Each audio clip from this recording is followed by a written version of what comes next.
Muito bom dia a todos. Vamos dar início então à nossa lição da Escola Dominical, como é nosso hábito, com uma palavra de oração, pedindo que o Senhor nos possa orientar neste tempo que nós vamos ter aqui juntos de estudo da Sua Palavra. Oremos então. Senhor nosso Deus, mais um domingo, mais uma manhã em que nos encontramos aqui, neste lugar que Tu nos ofereceste. Obrigado, Pai, pela presença de cada um dos Teus filhos, pelo desejo que nós todos temos de podermos aprender mais de Ti, estudando em conjunto a Tua Palavra. Obrigado pelas várias lições que estão a decorrer, Senhor, com os professores, os seus alunos, que seja um tempo de verdadeiro estudo para podermos aprender mais de Ti, conhecendo mais sobre a Tua natureza, Senhor, para sabermos mais quais são as nossas responsabilidades, qual deve ser a nossa conduta, qual deve ser o nosso procedimento e a maneira como nós devemos viver. E por isso, Senhor, então dá-nos a capacidade para termos esta aprendizagem, dá-nos a humildade de a podermos praticar também. Em nome do Senhor Jesus Cristo. Amém. Meus irmãos, antes de podermos avançar, aquilo que ficou acordado na semana passada, porque a lição terminou e nós já tínhamos excedido o tempo, era que abríamos aqui um espaço para um pequeno debate, havendo alguma dúvida sobre aquilo que nós falamos na semana passada. Para relembrar, para os que estiveram presentes, nós estávamos a falar sobre o pecado do homem e depois aquele tema que pode eventualmente gerar um pouco mais de discussão ou polémica, uma vez que há posições diferentes, era sobre duas posições teológicas, uma que entende que Deus determinou tudo aquilo que acontece. As pessoas que defendem esta posição são os supralapsarianos, um nome assim estranho, ou o entendimento diferente é que Deus sabe todas as coisas, porque é omnisciente, mas ainda assim Deus não toma isto em consideração na maneira como lida connosco, e Ele fez o homem e deu ao homem a liberdade de ele poder tomar decisões. E uma delas foi colocar duas árvores no meio do jardim, dizendo que uma é a árvore da vida e outra é a árvore da ciência do bem e do mal, que o homem, se utilizasse o fruto daquela árvore, iria morrer um dia. E o homem, um dia, acabou por tomar uma decisão. E nós entendemos que esta decisão foi volitiva, partiu da vontade humana. Então temos aqui duas posições e os irmãos sabem qual é a minha, eu deixei-a expresso, mas depois não houve tempo para discussão e se alguém quiser, não vamos fazer disto o tema de toda a nossa aula, mas não vá alguém querer manifestar-se e não conseguiu fazê-lo no domingo passado, agora é a oportunidade.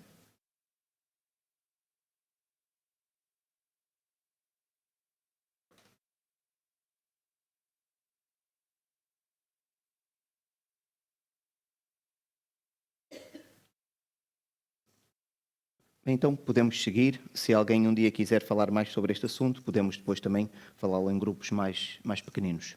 Para hoje, meus irmãos, nós temos os pontos da lição que vos apresento. Vamos falar sobre a importância das genealogias. É inegável que todos nós, pelo menos aqueles que têm contato com as Escrituras há mais tempo, já lemos e de vez em quando aparecem aquelas listas de nomes e algumas delas quase infindáveis, e o que nós fazemos muitas vezes é saltar. Lemos 1, 2, percebemos que aquilo depois é um padrão que se repete e nós saltamos, vemos qual é que é o último nome a aparecer e depois damos continuidade à leitura. O surpreendente é que aparecem várias genealogias, então vamos tentar perceber a importância que elas têm, vamos falar mais da importância que elas têm à luz daquilo que nós temos estado a estudar, vamos ver depois tudo aquilo que tem a ver com o dilúvio, o anúncio que Deus faz, os preparativos necessários e depois o dilúvio em si. E falamos um bocadinho depois no final sobre o pós-dilúvio e o povoamento da terra, mas vamos passar de forma superficial. Sobre as genealogias, contando pelo menos 18 genealogias nós conseguimos encontrar nas Escrituras.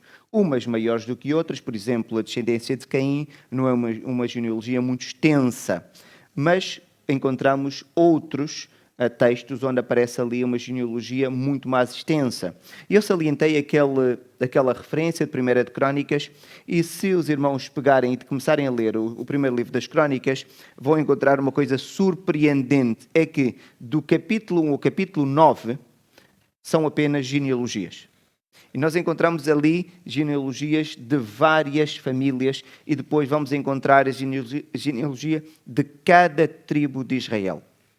E elas estão ali bem descritas e por isso então temos 9 capítulos inteiros dedicados somente a genealogias. E depois conseguimos encontrar outras muito extensas, provavelmente das mais extensas, nós encontramos em Mateus e em Lucas, no Novo Testamento, que vai desde Abraão até ao Senhor Jesus, e temos esta que ainda é mais extensa, que vai em sentido reverso, não é? Do Senhor Jesus até Adão. E estamos a falar ali desde o primeiro homem até ao Senhor Jesus. E nós encontramos então várias passagens com esta descrição de nomes.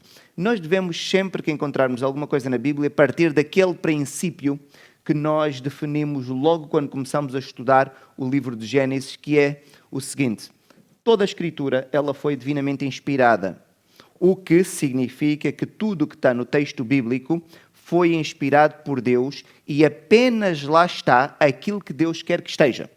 Podia ter muitas outras coisas o texto bíblico? Podia. O Senhor Jesus Cristo, por exemplo, fez uma quantidade infindável, quase incontável de milagres. No livro de João apenas encontramos 7. Porquê que apenas tem 7? Porque Deus apenas queria colocar lá 7. Ele podia colocar lá 27, ou 37, ou 100.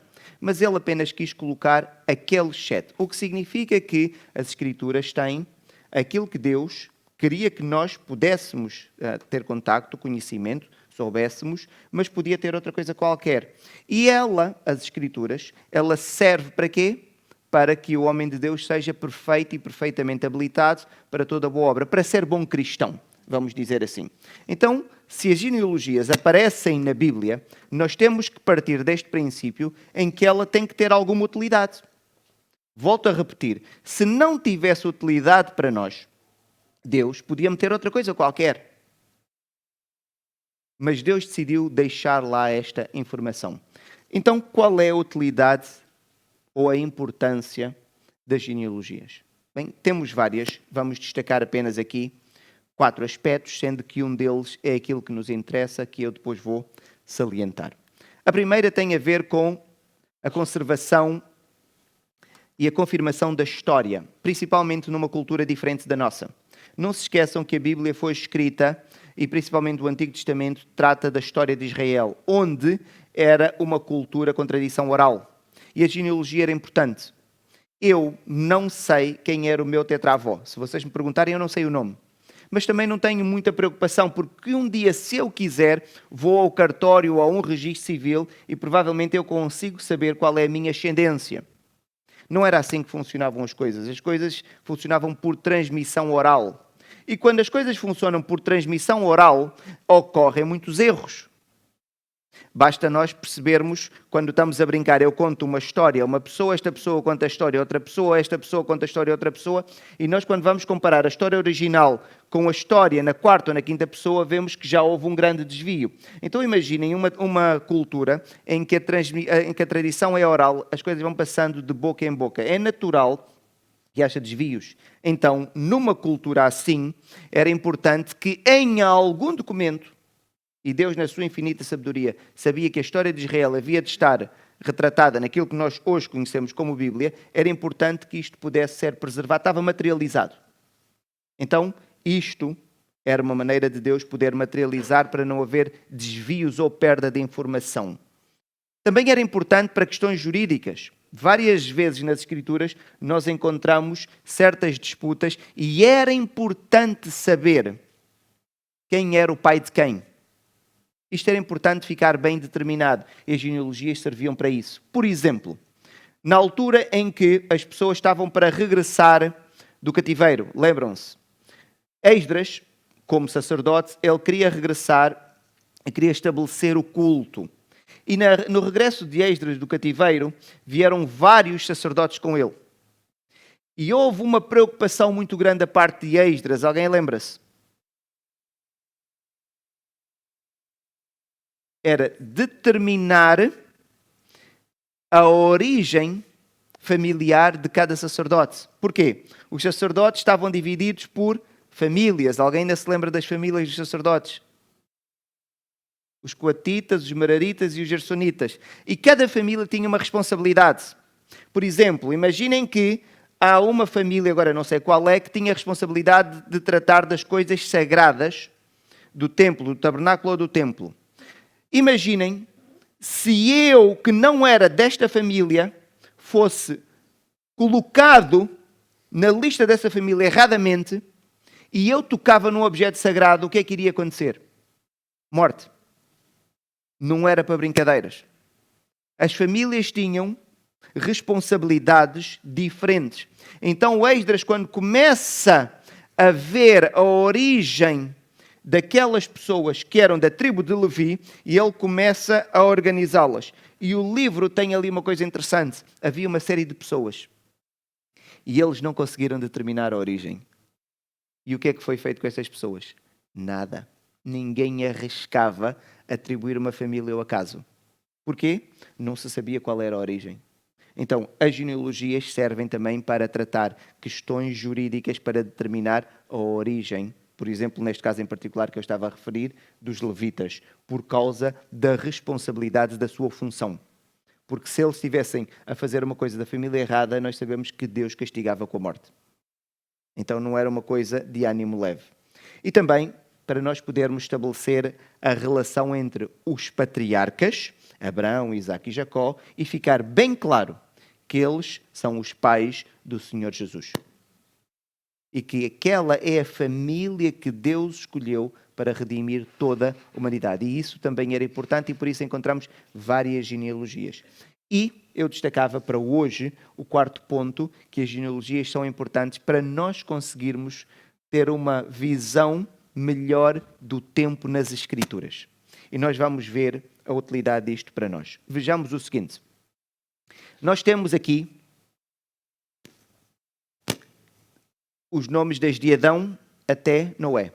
E nós sabemos o que é que acontece. Adão é o primeiro homem, Noé é o último antes do dilúvio. O que vai acontecer é que quando vier o dilúvio, todas as pessoas do planeta vão morrer e apenas vão ficar Noé e os seus 3 filhos e as esposas.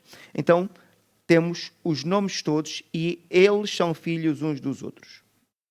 Então, nós temos Adão. Adão teve Caim, Abel, não é? E depois teve Sete. E então vamos ver aqui pela genealogia de Sete, porque Noé é da genealogia da descendência de Sete. Quando nós colocamos ali aquela informação, e se eu perguntar aos irmãos, eles viviam muito tempo, todos eles viviam muito tempo, Adão viveu mais ou menos até que filho dele? O que é que os irmãos diriam? Até 7? Pelo menos até 7, sim, porque 7 é filho de Abraão, tem que ser. Enoque, ok? Até aqui já seria muito tempo.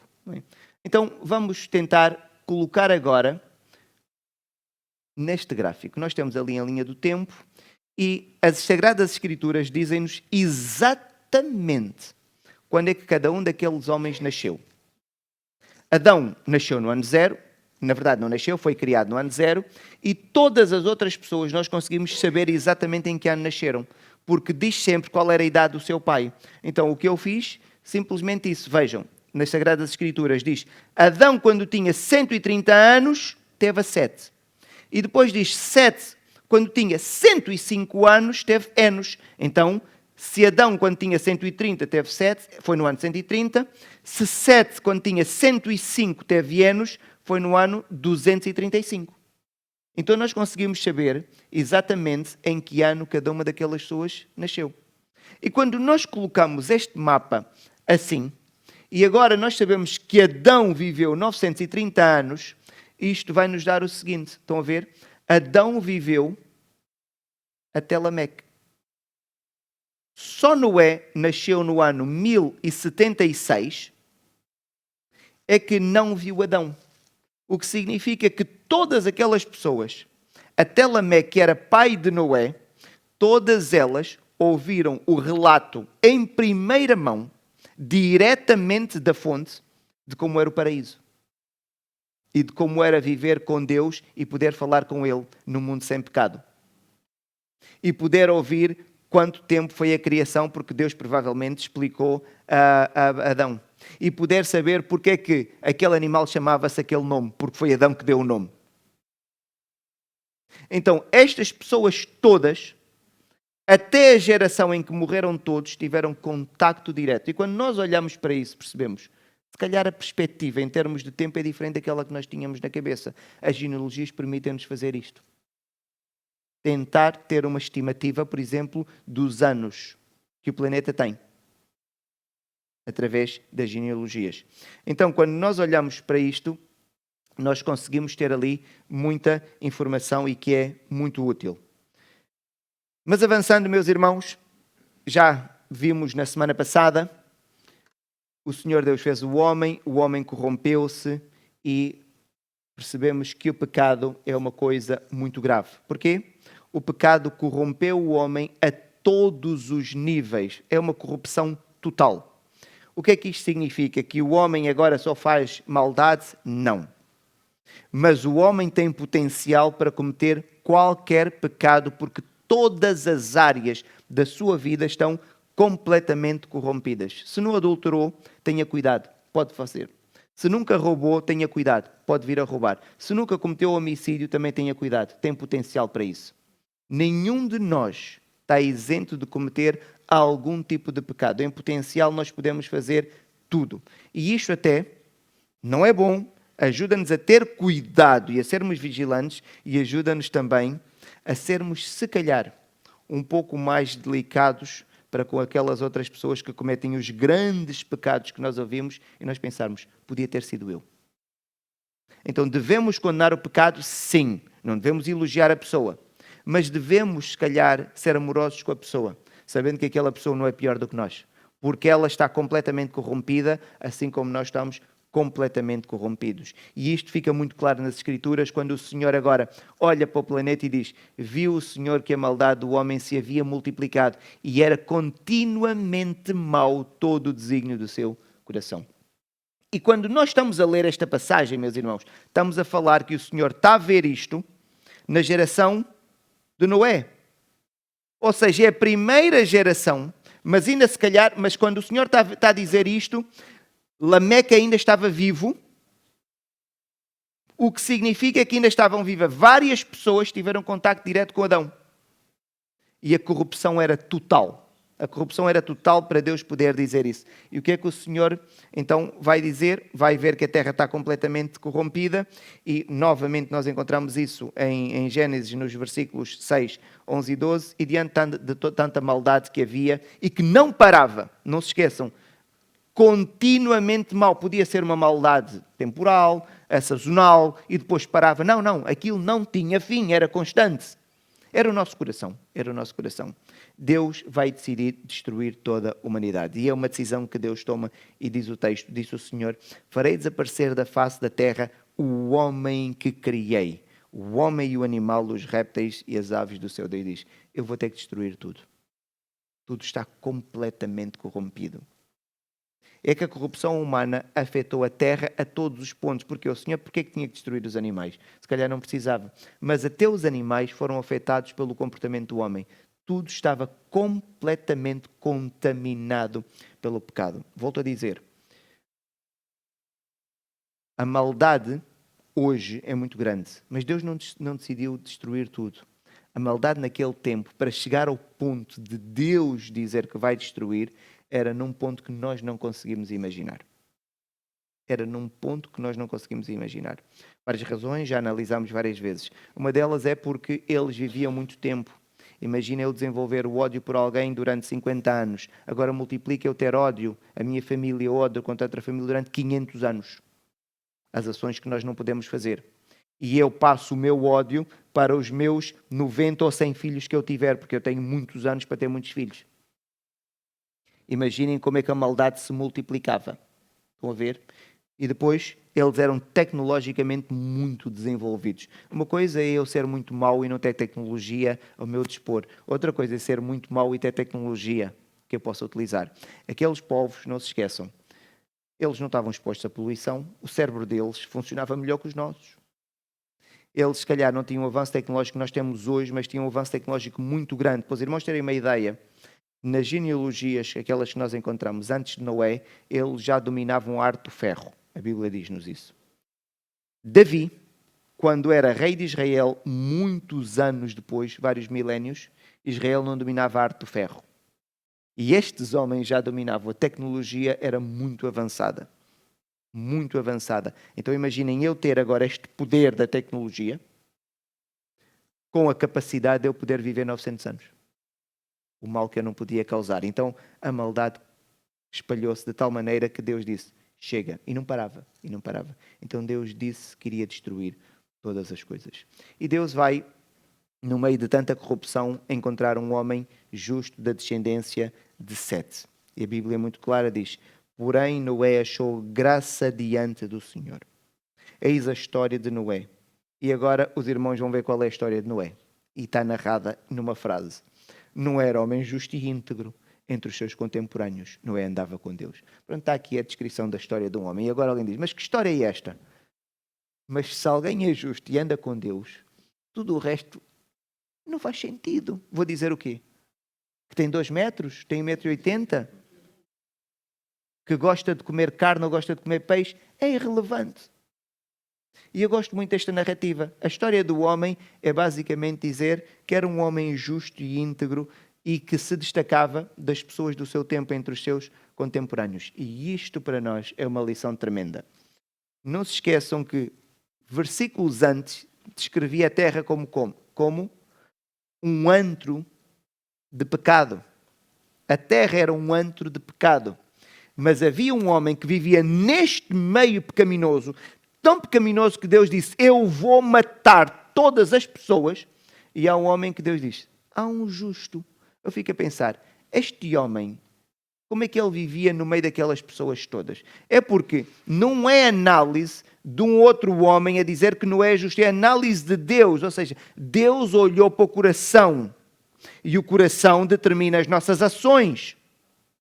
O que significa que é possível nós, no meio da corrupção, sermos justos. É possível alguém, no meio de uma dinâmica de mentira e promiscuidade e corrupção, alguém ser justo e não utilizar como desculpa o contexto em que está. Noé podia, melhor do que ninguém, utilizar como desculpa o contexto. Mas nem vemos Noé falar, simplesmente conhecemos a história dele, que era um homem justo diante de Deus e andava com Deus. Não temos mais informação nenhuma, mas podemos saber que para poder andar com Deus, Deus aceitar que alguém ande ao seu lado, esse homem claramente era justo. Numa linguagem simples, bom homem. Mas no verdadeiro sentido, porque Deus olhava para os corações. Então Noé agora vai se destacar dos seus contemporâneos. E o que é que Deus vai fazer com Noé? Vai dizer qual é o seu plano. Diz assim, porque estou para derramar águas em dilúvio sobre a terra para consumir toda a carne, tudo o que há na terra perecerá. Contigo, então está a falar com quem? Com Noé. Estabelecerei a minha aliança. Então, Deus está a ser parcial? Está. É isso mesmo. Deus é parcial. Deus é parcial porquê? Ele está a revelar os planos a Noé. Ele não está a revelar os planos a mais ninguém. O que significa que Deus, na sua justiça imparcial, Ele é parcial para os seus filhos. Ele tem um cuidado especial para os seus filhos. Deus tem um cuidado com todos. Tem. Deus dá o sol a todos. Deus não dá o sol só a uns, aos bons, e aos maus dá trevas. Não. Quando passa um rio, o rio tem água acessível para todos, bons e maus.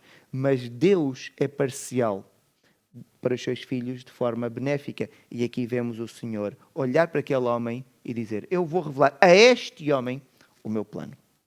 Não é a primeira vez que nós encontramos isso nas Escrituras. Os irmãos sabem qual foi a outra história muito clara onde é que isto aconteceu? Foi com Abraão, exatamente. Abraão, Gênesis 18. Eu estava a inventar um livro.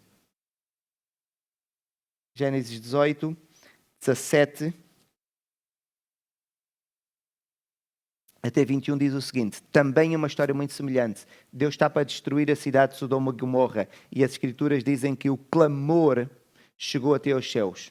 E a Escritura está escrita numa forma para nós compreendermos, diz que o clamor chegou até aos céus e Deus então desceu para ver se o clamor era mesmo aquilo que lá tinha chegado aos céus. Como se Deus precisasse disso, mas a Bíblia está escrita numa forma inteligível para nós. Então agora vejam o que é que Deus disse. Deus disse, vou destruir Sodoma e Gomorra, mas algum tempo antes Deus tinha escolhido um homem com o qual Deus ia estabelecer uma aliança e da família deste homem iria vir o Redentor da humanidade.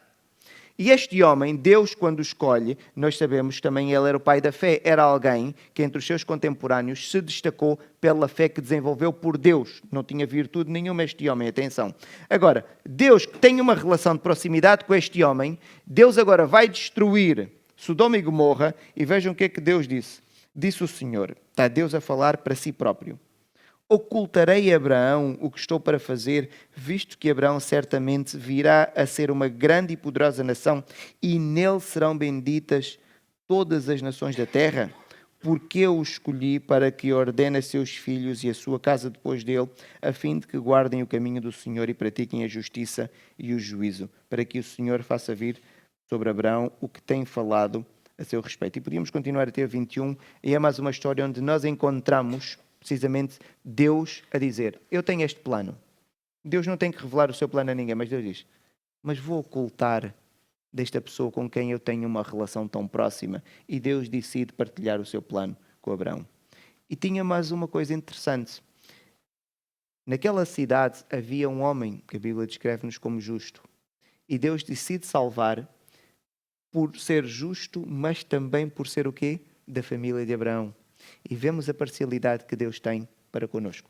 E devemos ficar gratos a Deus, porque Deus não precisava de fazer isso connosco e seria justo. Mas Deus, continuando justo, Ele é parcial para os seus filhos. Então nós devemos ser tementes ao Senhor, não para buscar a parcialidade de Deus a nosso favor, mas vamos ser abençoados, simplesmente por sermos tementes ao Senhor. Então, as Escrituras mostram que agora Deus vai anunciar o seu plano. Só que agora vejam o plano de Deus. Deus está a dizer a Noé o quê? Vai chover, certo? E vai destruir toda a vida humana e a vida dos animais terrestres. Na cabeça de Noé, o que é que os irmãos acham que passou? Noé nunca viu chuva. Quando Deus diz vai chover, Noé diz, vai o quê? E agora Deus vai lhe dizer para ele fazer um barco. Quando nós daqui a bocadinho estivermos a ver as dimensões do barco, Noé, mas espera aí, como é que eu vou fazer um barco deste tamanho? Então a pergunta é, por que razão Noé decidiu acreditar no que Deus lhe disse? Por que razão Noé decidiu acreditar no que Deus lhe disse? E as Escrituras também são muito claras, em Hebreus explica-nos, diz assim, pela fé, Noé, devidamente instruído acerca de acontecimentos que ainda não se viam, e sendo temente a Deus, estão a ver? Então Noé acreditou por quê? Pela fé que ele tinha em Deus. Porquê que ele tinha fé em Deus? A resposta mais fácil. Porque ele andava com Deus. Só tem fé quem anda com Deus. Então, ele acabou por acreditar no que Deus lhe disse. Então, o que é que ele fez? Aparelhou uma arca para a salvação da sua casa, pela qual condenou o mundo e se tornou herdeiro da justiça que vem da fé. Então, vemos que Noé simplesmente acreditou no que Deus disse pela fé, porque Noé conhecia a natureza de Deus, porque andava com Deus. E por isso, então, ele acreditou no que Deus lhe disse. Então, para sobreviver ao dilúvio, Deus ordenou que Noé construísse o tal barco grande. Para os irmãos terem uma ideia desse tal barco grande de Noé, só com a construção do Titanic no início do século XX é que os homens construíram um barco maior do que a Arca de Noé. Até ao século XX, ninguém tinha tido a capacidade de construir uma estrutura que flutuasse tão grande. É uma coisa surpreendente. E a tecnologia do século XX era muito grande. Então Noé tinha indicações para fazer uma coisa que nunca se viu e vivemos milhares de anos até que o homem tivesse capacidade para voltar a construir. Isto é só para nos mostrar o avanço tecnológico que existia naquela altura. O avanço tecnológico naquela altura era muito grande. E diz assim o Senhor, faz uma arca de tábuas de cipreste. Nela farás compartimentos e as calafetarás com betume por dentro e por fora. Então estamos a ver, ele está vai construir com um tipo de madeira específica.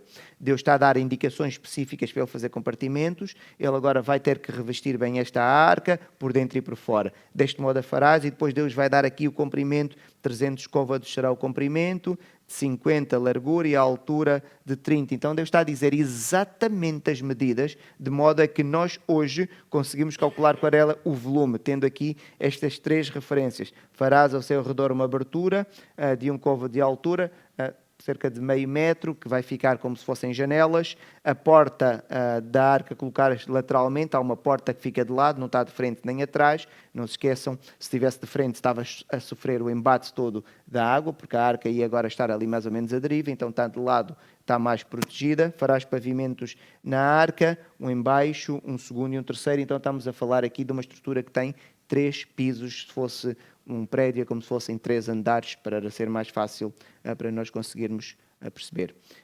A arca, Deus está a dar aqui as indicações muito precisas, por isso é que hoje nós conseguimos fazer quase réplicas muito exatas, pelo menos em termos de tamanho daquilo que era a arca. E a arca servia para quê? Para a preservação da vida de Noé e dos animais. Não se esqueçam que se Deus destruísse os animais, o ecossistema nunca mais seria como é. Nós não podemos tirar os animais, porque senão estamos a afetar o ecossistema. E isto é uma situação muito perigosa. E por isso é que não se levam espécies que são naturais de um sítio para outro sítio, porque aquilo afeta muito o ecossistema, destrói a natureza, vamos dizer assim. E por isso Deus, então, o que é que faz? Vai agora preservar os animais também, porque Noé vai precisar daquilo para alimento e vai precisar, e aqueles animais têm que fazer a sua tarefa. Por exemplo, as formigas têm, entre várias funções, uma delas é tornar o solo respirável. Quando faz aqueles buraquinhos que nós percebemos, mas o que é que isto está aqui a fazer? Mas é uma forma do solo estar respirável. Estão a perceber? E qualquer animal ele tem uma função para que haja equilíbrio no ecossistema. Então Deus está agora a criar uma forma de preservar a vida humana, não é? Que é o ex-libris da sua criação, e ao mesmo tempo que hajam os animais para alimento e para também o próprio ecossistema.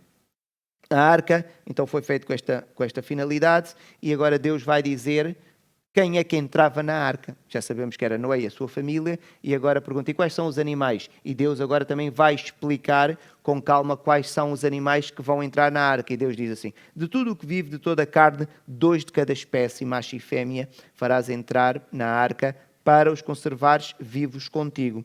E depois também está a falar aqui das aves e vai fazendo aqui uma especificação um pouco maior. Só que Deus vai fazer uma discriminação entre os animais, e Deus vai dizer assim, de todo animal limpo levarás contigo 7 pares, mas dos animais imundos 1 par. Também das aves dos céus 7 pares, para se conservar a semente sobre a face da terra. Então Deus está a fazer aqui uma distinção. Há animais em que ele vai levar em maior quantidade do que outra. Vemos que ele leva sempre os pares por causa da reprodução, não é? Tem que haver reprodução. E a razão nós conseguimos perceber porque os animais limpos eles iriam precisar para 2 coisas. Quais eram? Para comer, alimento e para os sacrifícios. Então, se levasse, imaginem, a mesma quantidade, se morresse uma, a reprodução estava comprometida. Então Deus vai fazer tudo muito bem feito, e eu gosto de ler a Bíblia com estes pormenores, e nós pensamos, Deus não se esquece de nada, pois não fosse Ele ser Deus, não é? Então todos estes pormenores são contemplados quando Ele está a fazer aqui o seu plano. Agora, sobre a arca, era só interessante nós podermos ter aqui algumas indicações. Vejam. Deste modo a farás de 300 côvados. Um côvado é a distância que vai desde o cotovelo até ao dedo médio. O que significa que, de um homem adulto, o que significa que é uma medida que não é exata, não é? Eu tenho um côvado diferente, se calhar, de alguns de vocês, se tiverem um braço mais comprido que o meu. O que, então, faz com que houvesse, naquela altura, côvados com tamanhos diferentes. E o côvado mais pequeno, eu creio que era utilizado por Israel, que era 45 ponto qualquer coisa de centímetros. O côvado maior, eu não sei se era o egípcio, que era 52 centímetros, vírgula, qualquer coisa. Então, era a distância. A Tânia está a fazer assim para ver qual é o seu côvado, não é?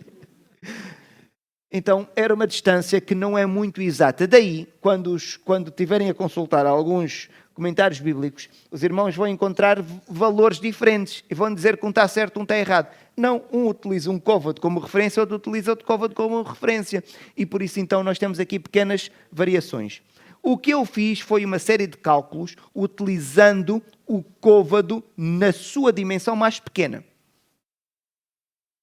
O que podia ser um côvado um bocadinho maior e as medidas iam ser diferentes daquelas que eu vos vou apresentar. Mas o que é que a Bíblia nos diz? Primeiro, diz qual é o material, madeira de cipreste.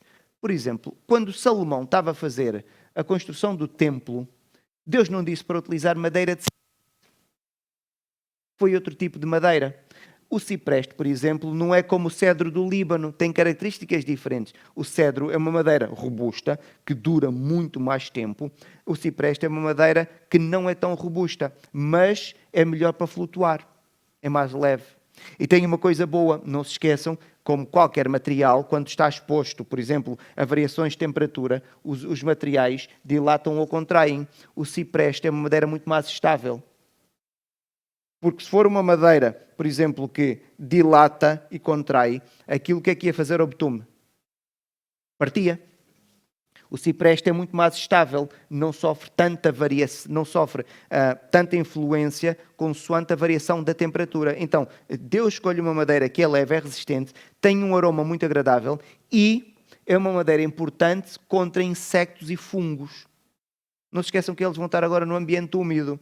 A quantidade de fungos que não se podia depois criar ali, e não havia antifungos, como agora eles haviam de ter outro sistema, mas era importante que não houvesse criação de fungos. Sabemos que aquilo podia depois dar origem a uma série de doenças. Então, esta madeira tem todas estas características que permitia precisamente o barco ficar mais leve, ao mesmo tempo ter alguma resistência, sofrer bem com a variação de temperaturas, ter um aroma agradável, porque eles iam viver ali fechados durante muito tempo com animais, com os dejetos dos animais, os dejetos das pessoas. Então, todos os cuidados parece que Deus acabou por considerar. E era uma madeira relativamente fácil de trabalhar para cortar, para lixar e para fixar-se coisas na própria madeira. É muito mais fácil, por exemplo, do que o carvalho.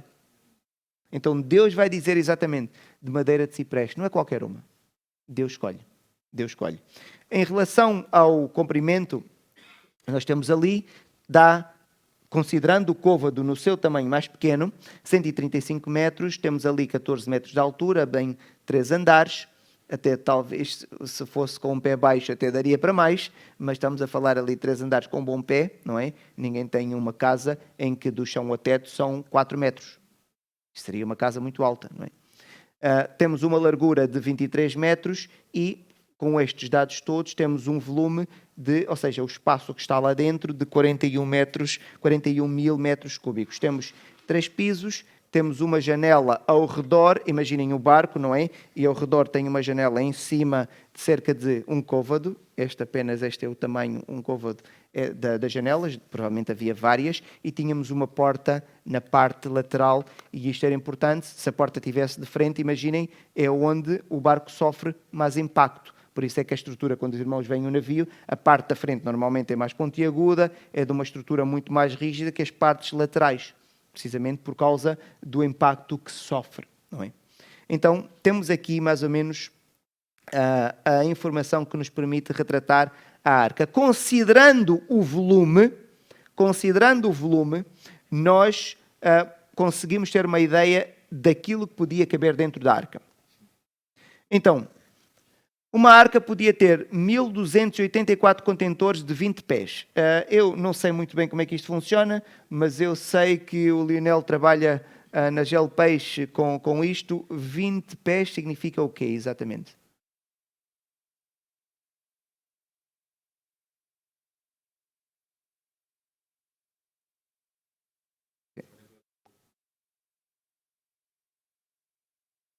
Mais pequenos. Cabe lá muita coisa. Quantas toneladas, mais ou menos?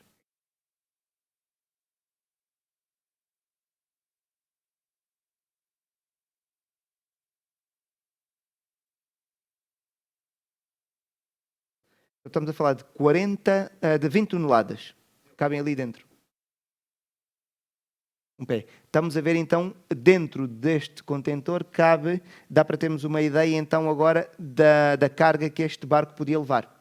não é? E cabe 1.287 contentores. Se tivéssemos jaulas, nós podíamos ter ali 3.400 jaulas e cada jaula tinha 12 metros quadrados. Se a maior parte de nós tiver quartos em casa com 12 metros quadrados, temos uma casa boa.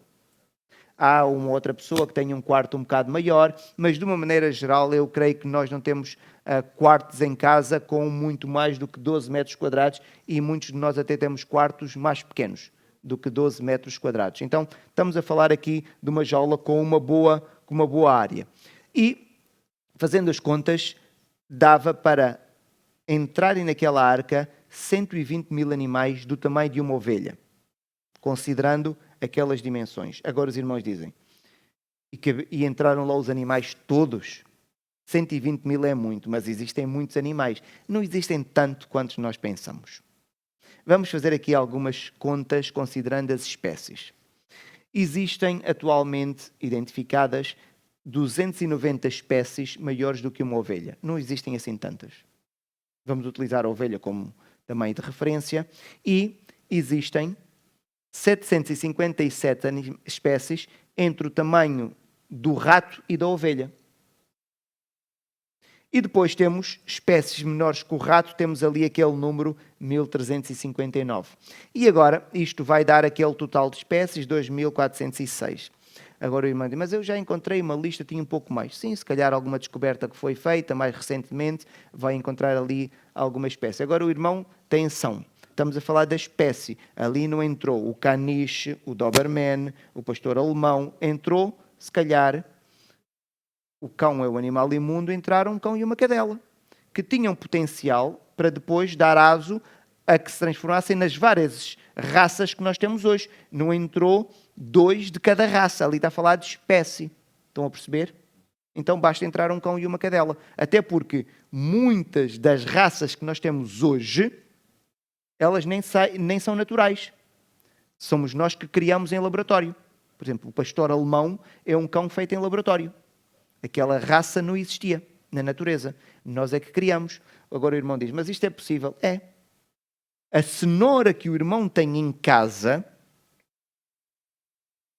não existia na natureza. A cenoura era branca. Alguém fez um cruzamento e deu aquela cor. E agora todos nós temos a cenoura daquela cor alaranjada, mas não existia na natureza. Estão a ver? Nós conseguimos fazer alguma manipulação genética e é possível isto acontecer. Eu agora exagerei e fiz o seguinte, vejam.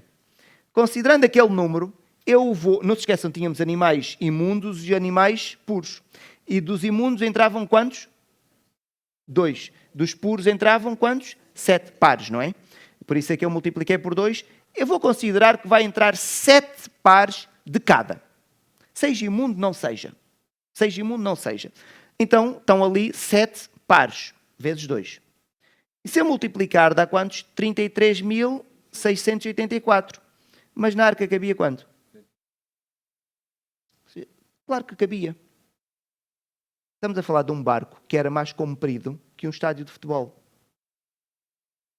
Então cabiam perfeitamente todos os animais que existiam, para estarem ali bem representados em termos de espécie. Isso cabia ali dentro da arca, como Deus afinal tinha determinado. Isto é para, não vamos utilizar isto para arranjar confusão com as pessoas, mas é só para nós não ficarmos com a ideia de que era uma coisa impossível, é difícil. Não, não era difícil. Agora os irmãos dizem, mas se cabia só este número de animais, mas podia ter entrado muito mais. Mas por que tanto espaço? Os animais precisam de alimentos. Os animais precisam de alimentos. E quando nós percebemos o número de dias que os animais tiveram na arca, vamos perceber que o espaço extra tinha que ter muito alimento. Tinha que ter muito alimento. Há quem diga que os animais hibernaram. A Bíblia não nos diz. Eu vou partir do princípio que aconteceu o normal.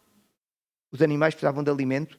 Tente ver quantos quilos come uma vaca por dia. Tente ver quantos quilos come um leão por dia. E aquele alimento precisava todo de estar dentro da arca. O que é que nós sabemos sobre o dilúvio? Sabemos que Deus anunciou, disse o que é que devia fazer, os preparativos foram feitos. E no ano de 1676, agora estamos a fazer a contagem sem ser antes de Cristo, para ser mais fácil para nós, desde a formação de Adão. No ano de 1676 veio o dilúvio. E agora os irmãos dizem, mas como é que sabes o ano com a exatidão muito grande? Porque a Bíblia dá-nos toda a informação. O dilúvio veio no ano 600 da vida de Noé. A Bíblia diz-nos claramente. Vamos novamente colocar aqui o nosso gráfico. Noé nasceu em que ano? No ano 1076. Se a Bíblia nos diz que o dilúvio foi no ano 600 de Noé, então foi quando? Então eu sei, foi em 1676. Desde a criação de Adão até o dilúvio, não tinham passado 2000 anos. E há uma coisa surpreendente, eu acho, que aconteceu. Deus achou Noé o homem justo, certo? Mas Deus não escolheu os seus filhos. Deus não diz nada sobre a mulher de Noé. Mas Deus, quando decide, então, fazer um pacto com Noé, o que é que Deus vai fazer? Vai salvar quantas pessoas? Vai salvar Noé, os seus filhos e as suas esposas. E isto ensina-nos uma coisa muito interessante. Muitas pessoas que estão à nossa volta acabam por desfrutar das bênçãos do Senhor simplesmente porque estão perto de nós. O irmão quer que o seu filho possa desfrutar das bênçãos do Senhor, seja fiel. E os seus filhos vão desfrutar das bênçãos do Senhor. Temos várias histórias que nós conhecemos na igreja, ainda há dias falávamos isso em família, que muitos de nós fomos abençoados sem sabermos, na expressão portuguesa, sem saber ler e escrever. E a bênção caiu, e nós, quando pensamos bem, e se calhar na história de todos nós encontramos isso, começamos a pensar, pois é, a fidelidade do meu pai, eu acabei por ser beneficiado. Mas eu não fiz nada. Os filhos de Noé, sabemos que um deles era mau. Devemos estudar isto. Mas este mau foi salvo. E o que eu queria destacar era, e Lameque, que era o pai de Noé, não foi salvo. E agora Deus diz, eu salvo-te, mas vais ver o teu pai morrer. Como é que fica?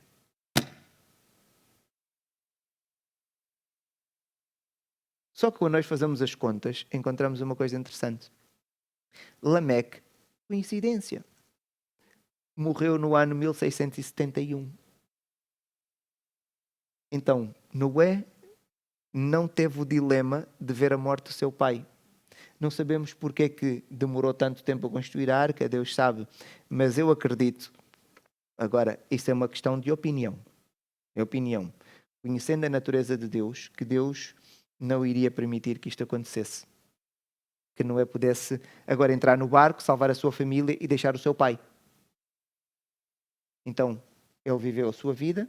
Eu creio que ele viveu 777 anos. Viveu a sua vida, morreu. Tudo bem.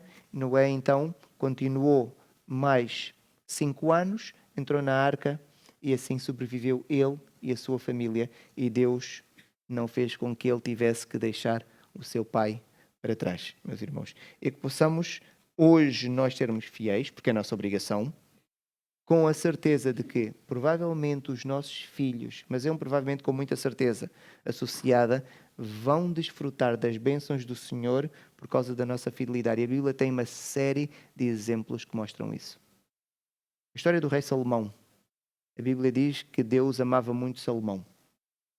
Mas Salomão desviou-se. E Deus podia matar Salomão, porque o desvio de Salomão foi tal que Salomão ofereceu os seus filhos a Moloque para serem sacrificados. Salomão construiu o templo, construiu de frente do templo, templos pagãos. E o que é que Deus disse? Eu vou tirar o reino. Mas por amor a quem? A Davi. Ou seja, Salomão foi protegido por Deus, não porque ele fizesse bem, pelo contrário, mas por causa do pai que teve. Por causa do pai que teve. Que pai queremos ser nós? E eu agora quero tocar mesmo em quem é pai e quem é mãe, porque se há pessoas valiosas para nós, e quem é pai e quem é mãe sabe, ninguém é mais valioso que os nossos filhos. E nós queremos fazer muitas coisas pelos nossos filhos. Seja só temente ao Senhor. Seja só temente ao Senhor. E confie no Senhor, que o Senhor é benigno. Meus irmãos, então agora veio o dilúvio. E o dilúvio foi quando a Bíblia nos apresenta chuva pela primeira vez e choveu durante 40 dias seguidos. Nós quando pensamos no dilúvio, pensamos água cair. Não. Nós temos que pensar no dilúvio como se fosse uma revolução que estava a acontecer no planeta. Vejam o que é que o texto diz.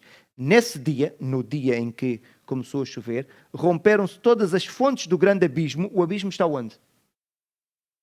Em cima ou em baixo? Em baixo, então as fontes, imaginem uma espécie de vulcões de água.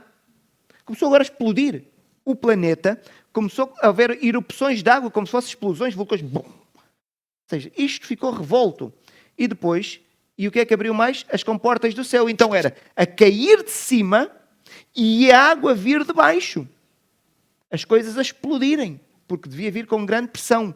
E isto aconteceu durante 40 dias. E vejam-se, quando tudo terminou, fecharam-se as fontes do abismo e também as comportas dos céus, e a copiosa chuva dos céus se deteve. Então, não foi só no primeiro dia que as fontes do abismo começaram a rebentar, a romperem, foi até ao final do 40º dia. Continuamente, o planeta, podemos entender que o relevo do planeta foi completamente alterado. O planeta que nós conhecemos hoje não é o planeta em que eles viveram. A orologia está completamente diferente. Completamente diferente. Então, com esta água, durante 40 dias, fez com que o planeta ficasse completamente submerso. E as Escrituras dizem, prevaleceram as águas excessivamente sobre a terra e cobriram todos os altos montes que havia debaixo do céu. 15 côvados, estamos a falar de cerca de 7 metros, não é? Acima deles prevaleceram as águas e os montes foram cobertos. Pareceu toda a carne que se movia sobre a terra, morte total. Encheu de água todas as pessoas, todos os animais terrestres, tudo aquilo que não estava na arca, com exceção dos animais aquáticos, tudo sucumbiu nesta revolução que o planeta passou. E agora, vejam aqui a cronologia do dilúvio. Chove durante 40 dias e mais 150 dias ao domínio das águas. Então, durante 190 dias, nós podemos entender que a Terra foi ficando submersa, no 40º estava completamente submersa, mas ficou assim durante mais algum tempo, não é? Então, durante 190 dias. A arca depois passaram 74 e a arca vai pousar, a água começa depois a descer, começa a evaporar e a arca vai pousar sobre o Monte Ararat. O Monte Ararat ainda existe hoje e está na atual Turquia. E por isso é que muita gente quer saber se os restos da arca estão no Monte Ararat. E nós dizemos, mas era fácil, era só subir lá. Bem, é fácil para nós acharmos que o Monte Ararat, subir lá é como se estivéssemos aqui. Não, não é, por causa da altitude do Monte Ararat. Uma vez falava eu com um alpinista que escalou a montanha mais alta do mundo e estávamos ali numa conferência com crianças e as crianças perguntam, então, mas porquê é que não ias a correr? E o senhor começa a rir e o senhor diz, eu percebia que era com criança, ele diz, nós ali para andarmos, damos um passo e temos que fazer 5 ou 8 inspirações e expirações. Não há ar, não há. Depois dá mais outro passo e tem que estar ali a fazer. Não há ar. Por isso é que algumas subidas são feitas com oxigênio artificial, não é? Tem que ter máscaras, o que atualmente já não se recomenda. Porquê? Porque aquela máscara artificial, quando acaba, tem que meter outra e agora o que é que vai fazer com aquilo? Guarda o peso, aquilo é muito peso.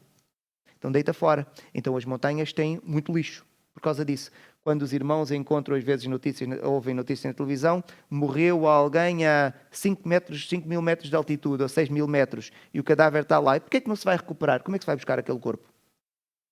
Quem é que vai pegar em peso se a pessoa mal consegue respirar?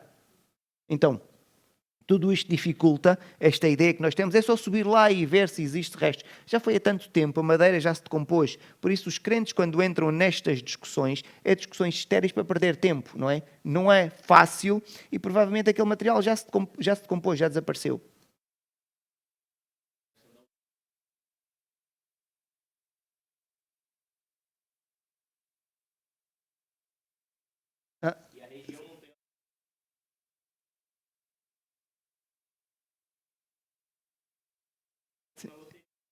E agora vai procurar onde com esta dificuldade toda? Imaginem os recursos que são necessários, não é? Então, não é uma coisa como nós pensamos. Temos aqui a cronologia, depois passam 40 dias e Noé solta um corvo. E o que acontece? O corvo volta porque não tem ainda um sítio para pousar. Depois ele solta uma pomba pela primeira vez e a pomba também não sei onde pousar, regressa.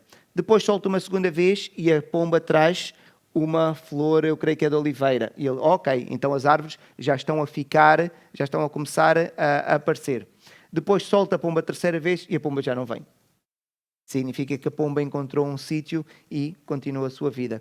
Depois Noé abre a arca, passa mais 29 dias e depois, 57 dias depois, ele sai. Não se esqueçam, abre a arca para já, mas não dá para sair, o solo ainda não está completamente seco. Se nós fizermos as contas, ele passou 411 dias lá dentro. Agora precisamos de comida para aqueles animais todos durante mais de 400 dias. Veja quantos quilos de comida 8 pessoas comem ao longo de 400 dias. E uma vaca. Só que temos que multiplicar a vaca. Porque a vaca entraram 14. E a ovelha entraram 14. Estão a ver? Consoante o animal se é puro ou se é imundo. Então dá para nós termos uma ideia de que era mesmo necessário todo aquele tamanho. Depois do dilúvio, o que é que acontece? Deus vai fazer um pacto com a humanidade, dizer, eu não vou destruir mais a terra com a água, a terra toda com a água. Agora dizem, mas há cheias. Sim, há cheias e morrem pessoas, mas Deus não está a destruir mais a humanidade toda com a água. E Deus vai provar através do arco-íris que nós conhecemos. Então, o arco-íris não existia. Foi uma criação de Deus a posterior, como prova de um pacto que Deus estabeleceu com a humanidade. E é interessante até nós como cristãos olharmos para o arco-íris com essa perspectiva, estarmos a olhar para aquilo e pensar, isto é um acordo que Deus fez com os homens, em que Deus está-nos a dizer, não vai destruir mais a terra com a água. E este é o sinal que nós temos. E depois do dilúvio, meus irmãos, nós temos então aqui estas pessoas. O que significa que todas as famílias que existem hoje nasceram daqui. Estão a ver? Todas as famílias que existem hoje têm que ter vindo de uma destas famílias. De uma maneira geral falando, isto aqui são os povos do Médio Oriente, os árabes e os judeus. Aqui são os povos africanos. Aqui são os povos europeus. Os ameríndios, não sei exatamente de onde. Os ameríndios podem ter vindo dos povos indo-europeus, daqui. Os aborígenes, eventualmente, podem ter vindo daqui, porque se calhar foram indo de ilha a ilha até chegar, por exemplo, à região da Austrália. Não se sabe exatamente, mas eu creio que até se consegue determinar. Então, as famílias todas vieram daqui. E por isso, porque os judeus vieram daqui de Sem, é que qualquer ataque contra um judeu, nós dizemos que é anti-semita, porque eles são descendentes de Sem. É um povo semita, por isso é que nós dizemos antissemita. Vem daí a expressão que nós utilizamos hoje. Meus irmãos, não temos mais um slide. Sim, vou avançar para terminar. E depois do dilúvio, não se esqueça, o dilúvio aconteceu por quê? Por causa do pecado. Mas Deus destruiu tudo, mas o coração do homem mudou. O coração do homem era igual, estava completamente corrompido. Então agora as coisas vão começar logo pouco depois. Vejam o que é que acontece. E era toda a terra de uma mesma língua e de uma mesma fala. E disseram, eia, edifiquemos uma cidade e uma torre cujo cume toque nos céus e façamo-nos um nome. Já estava a dizer, vamos chegar ao céu, vamos chegar a Deus e o nosso nome vai ser grande. O orgulho já está aqui. Tinham visto a destruição um pouco tempo antes e o pecado do orgulho já está aqui, para que não sejamos espalhados sobre a face da terra. E o Senhor disse, eis que o povo é um e todos têm uma mesma língua. E agora vejam isto. E isto é o que começam a fazer. E agora não haverá restrição para tudo o que intentam fazer. Está a dizer, voltamos ao mesmo. Voltamos ao mesmo. E Deus o que é que faz? Cria uma forma artificial de balizar o pecado. E qual é a forma? É a deixamos e confundamos ali a sua língua para que um não entenda a língua do outro. Assim o Senhor os espalhou dali, sobre a face de toda a terra, e cessaram. Então, a Torre de Babel, podemos ver isto na próxima semana, um bocadinho melhor, explorar, mas a ideia foi, Deus criou uma forma artificial de balizar o pecado. Porquê? Quando todos têm a mesma língua, é um problema. Se um manda, todos entendem o que ele diz. Se ele for maligno e der uma ordem maligna, toda a gente percebe. E Deus agora, quando vai criar a língua, Deus criou aquilo que nós hoje conhecemos como o quê? Países. Porque um país é feito a partir de um grupo de pessoas. Agora, depois com os europeus passou a ser feito de forma artificial, não é? Com a colonização, mas antes, como é que eram feitos os países? Era um grupo de pessoas que tinham uma identidade, e dentro da identidade o fator mais importante para haver identidade qual era? A língua e a religião, sendo que a língua é o meio de comunicação, então aquelas pessoas constituíam uma nação, e uma nação podia definir um país. E devemos explorar isso um pouco melhor na próxima semana. Alguma dúvida? Não havendo, obrigado.